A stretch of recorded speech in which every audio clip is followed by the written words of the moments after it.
What if I told you that one of the greatest teachers of our generation wasn't a philosopher or a motivational speaker or even a real person? It was Halo. When my wife and I do eventually have children, they will play Halo. And not just because my undiagnosed autism demands them to partake in this fantastic piece of media, but because this franchise teaches some of the most important core morals and values. Because when we all played Halo, it taught us to be good people.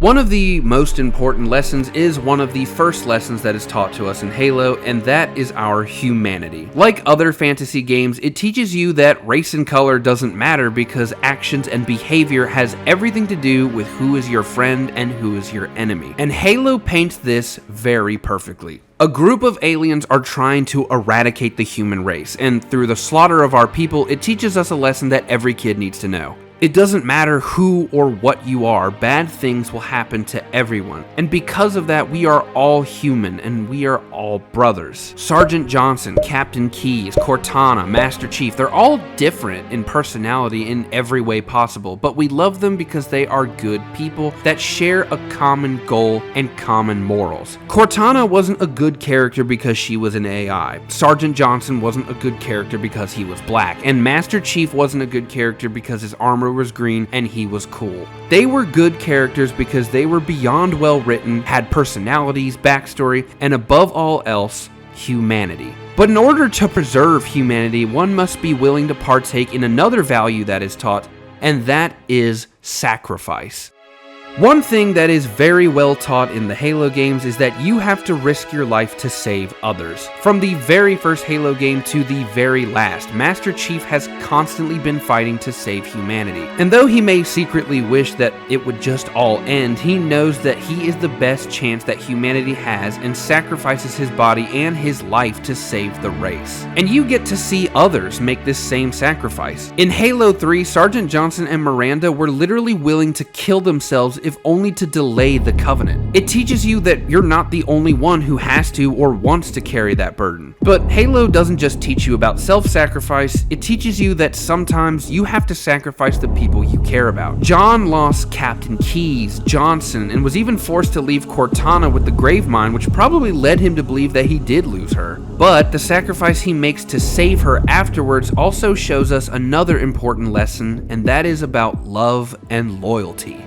Even though self-sacrifice for humanity is very strongly taught in the Halo games, the most important and memorable instances are ones of sacrifice for the ones they care about. Master Chief went back for Cortana even though it was practically a suicide mission, and you can tell that he cares for her. You can see him flinch in this scene in Halo 3 when he views a recording of Cortana and she falls over in pain. He cared about Cortana, he loved Cortana, and the actions that he takes to save her shows how deep this love goes. And an even stronger example of loyalty is the Arbiter following after him on this suicide mission. He had no reason to put himself in such a terrifying situation as possibly being consumed by the Flood, except for how loyal he is to John. But the best example of love and loyalty is Master Chief's multiple defiances against the UNSC, all just for Cortana. He was willing to do anything to save Cortana, including insubordination. The entire storyline of Halo 5 is literally him being hunted down to stop him from reaching Cortana. But the most interesting forms of loyalty was between Chief and the Arbiter, or the Covenant, because they were originally enemies. But because the Arbiter's eyes were opened and the Elite saw that the Covenant would be their demise, they formed a bond through common ground. And none of that would have been possible if they hadn't learned this very next lesson, and that lesson was about blind faith.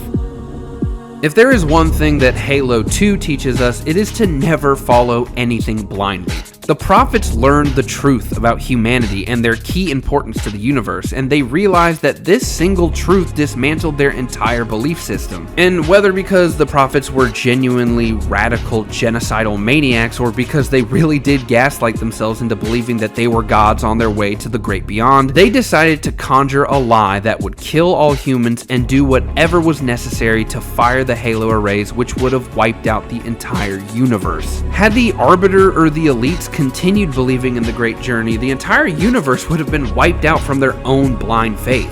Funny enough, had it not been for the Great Schism, which was the Covenant Civil War, which started because the brutes were put in charge over the elites probably would have continued and succeeded aiding the Covenant. A single lie led to a war that killed billions of sentient beings. And had this lie continued to have been believed, the entire universe would have been wiped out. But the Arbiter's ability to think for himself and not remain a sheep saved all of sentient life. And the next lesson that was taught was because of humanity and the elites joining each other through a common threat, which shows their capacity for forgiveness. What started as hated enemies to a forced cooperation eventually turned into a trusted alliance. To be able to put aside the genocide that both the Covenant and humanity enacted on the other and focus on the true enemy is a testament to the aspect of forgiveness. At the end of Halo 3, Lord Hood says to the Arbiter that he could never forgive them for all the slaughter of his people, but then shakes his hand and thanks him for standing by them to the end. Whether Lord Hood knew it or not, this was exactly the act of forgiveness that he said he couldn't have. The forgiveness from humans and the elites of the slaughter of both ends from both sides is literally what saved everyone in the end. All of these lessons are incredibly important, but none of them would have been possible had it not been for the one that Halo always drove home, and that lesson is hope.